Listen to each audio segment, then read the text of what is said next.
laws made?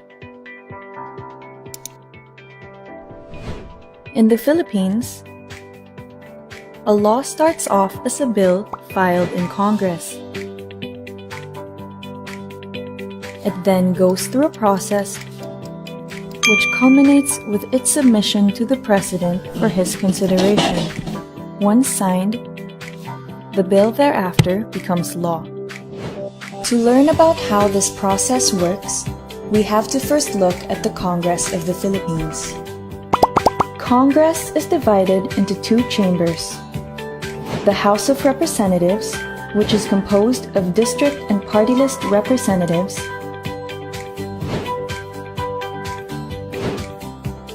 and the Senate, which is composed of senators.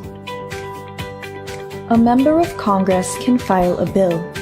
A bill is a proposed legislation, hence it's called panukalang batas, which identifies a societal problem and provides a solution to solve that problem through the passage and implementation of a new law. Once a bill is filed, it has to go through 3 readings. For the first reading, the bill is introduced to the plenary and is referred to the appropriate committee. A committee is a body within the House of Representatives composed of a limited number of House members. They concentrate on specific topics for legislation. After receiving the bill, the committee members deliberate the provisions of the bill, bring in resource persons and experts as part of technical working groups, and edit the bill if necessary. The end point of committee action is the resulting committee report of the bill, which is voted upon by the members of the committee. An approved committee report will then be referred to the Committee on Rules, which schedules the same for sponsorship, interpellation, and amendments at the plenary level. The plenary is composed of all members of the House. There, the bill is sponsored by the main proponent of the proposed law. The sponsor will be interpellated by his fellow members. He must defend the bill and reason with his colleagues that it must be passed. Some questions may be asked. Is there really a problem? How does the bill solve that problem? Is this the best approach available? Is the bill constitutional?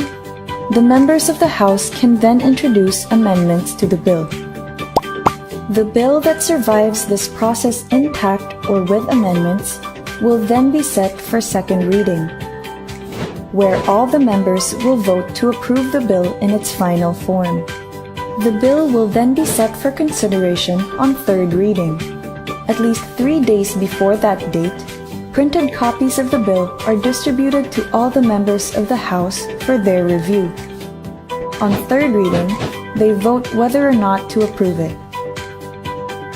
A bill approved on third reading shall then be transmitted to the Senate.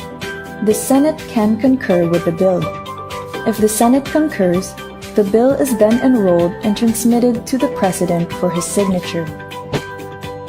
If the Senate and the House do not agree on the provisions of the bill, a bicameral conference committee is created. This committee is composed of representatives from both the House and the Senate.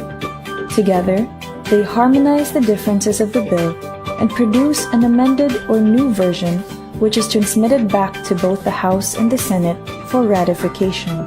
Once ratified, the bill is enrolled, which means the Speaker of the House, the Secretary General of the House, the President of the Senate, and the Secretary of the Senate sign the bill and transmit it to the President for his signature. The President studies the bill and can either sign it as it is, sign it with vetoed items, which means there are provisions that he rejects, or veto the bill outright. A bill that is signed by the President shall now become law. The law shall then take effect after its publication, either in the Official Gazette or in a newspaper of general circulation.